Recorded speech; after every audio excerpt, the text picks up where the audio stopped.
This is another sign of the times, an analysis and a commentary.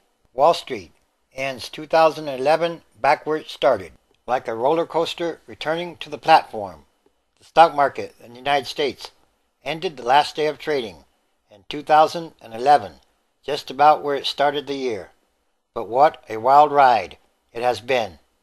The Standard & Poor's 500 stock index, the main gauge of broad market performance, closed on Friday at 1,257.60, finishing the year nearly dead even with its 2010 close of 1,257.64, which is technically down 0.003%. The Dow Jones Industrial Average of 30 blue-chip American stocks fared better, closing the year with a 5.5% gain at 12,217.56. Market strategists predict the S&P will stay in a range of 1,100 to 1,500 by the end of 2012, depending on how investors balance economic growth, fiscal policy, corporate earnings, and the European debt crisis, as well as the potential for change after the November election. Yes, huge changes are coming in 2012, and it could be a wild ride. Yet, looking back at 2011, it was a flat finale that told little of the volatility preceding it, when political turmoil, financial upheaval, and even natural disasters left almost no corner of the markets untouched. On 35 trading days in the year, the broader market closed with a gain or loss of 2% or more, the most number of days of that magnitude since the financial crisis of 2008 to 2009, and making 2011 among the most volatile on record for stocks. It has been such a difficult year, said the chief market strategist for Merlin Securities. Things changed on a dime. Oil prices shot up to $114 a barrel before plunging to $76 a barrel and rising again to $100 in reaction to revolutions in the Middle East and North Africa. Investors piled into the perceived haven of United States Treasury bonds, even after the nation's credit rating suffered its first ever downgrade. The earthquake and tsunami in Japan exacted a devastating human and economic toll, and the debt crisis in Europe upended governments, stirred fears of sovereign defaults, and imposed severe financing strains on banks. Possibilities that were once remote became questions for debate in 2011. Will the Eurozone break up? Is this a replay of the 2008 financial crisis? Sentiment was also hobbled by a deadlock in Washington over fiscal policy and by the potential for slowing growth in emerging markets. Investors are scared to death, said Philip J. Orlando, a chief market strategist for Federated Investors. You have a massive flight to safety. Despite the bruising it took in 2011, Wall Street managed to score one of the better global performances. Major European and Asian indexes lost anywhere from 6% Britain to 26% Italy for 2011. Looking ahead, some analysts see the United States faring even better in 2012. That is, if all goes well. Investor reaction should continue to get better, said the chief investment officer of Harris Private Bank. For as lousy as Europe's news is, it has got to be the slowest moving train wreck in the history of the financial world. It's the stuff that comes over the transom that kills us.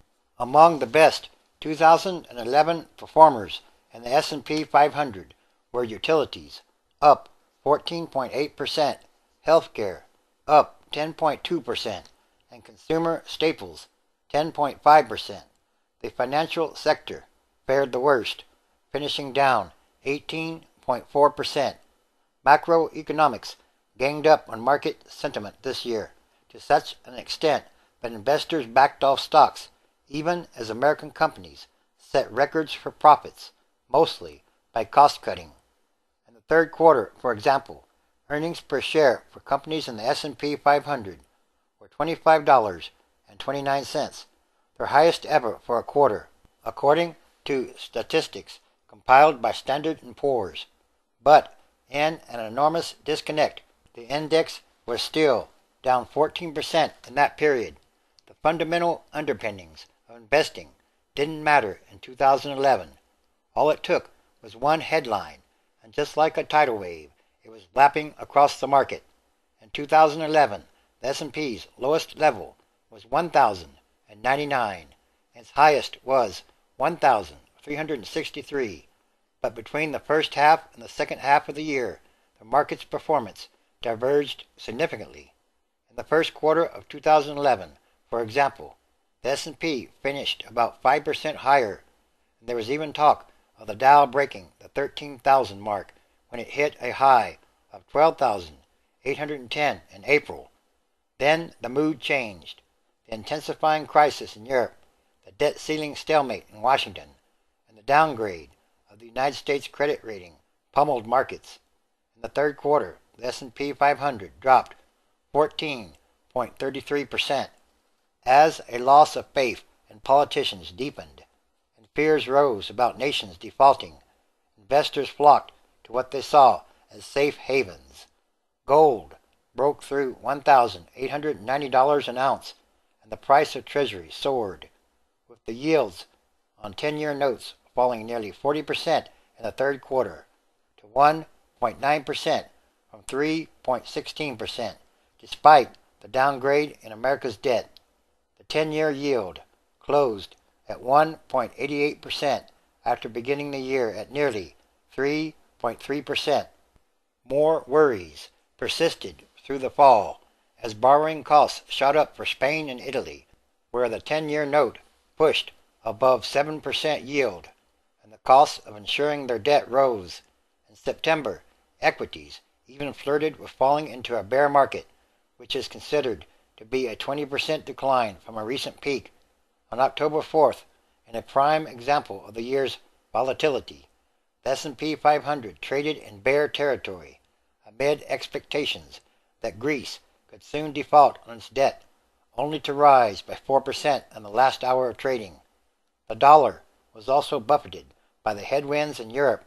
It weakened as optimism grew before Euro summit meetings and reversed after the meetings ended. Like stocks, it bounced back, ending the year on Friday at 80 of its index of currencies, compared with a high of 81 in early January. As recession fears fade and the presidential election portends fiscal changes, analysts are forecasting the 10-year bond yield to rise, with LPL Financial forecasting 3% on the higher end of the range in 2012. The risk-on, risk-off trading environment that characterized the bond market performance in 2010 and 2011 is likely to persist in 2012, said a fixed income strategist for LPL. Analysts say they expect either that Europe is already in recession or that some Eurozone members, like Italy, Spain, and Greece, will be soon. So developments in the Eurozone will continue to have a major impact on the sentiment of American investors in 2012, they said. Of course, there will be other events that directly influence the stock market or Wall Street in 2012 also. In other words, 2012 is going to be a wild ride. And this is another sign of the times, the end of times as we know it, transition days, which is a time of extraordinary changes, happenings, and events, because it's about what kind of world are we leaving to the future generations. Revelation chapter 11, verse 14. The second woe is past, and, behold, the third woe comes quickly. 15. And the seventh angel sounded, and there were great voices in heaven, saying, The nations of this world are becoming the nations of our Lord and of his Christ, and he shall reign forever and ever. Revelation chapter 22, verse 12. And behold, I come quickly, and my reward is with me, to give every human according as his work shall be. 13. I am Alpha and Omega, the beginning and the end, the first and the last. Yes, it's time for prophecy to be fulfilled.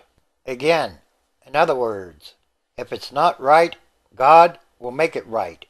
And all these are more signs.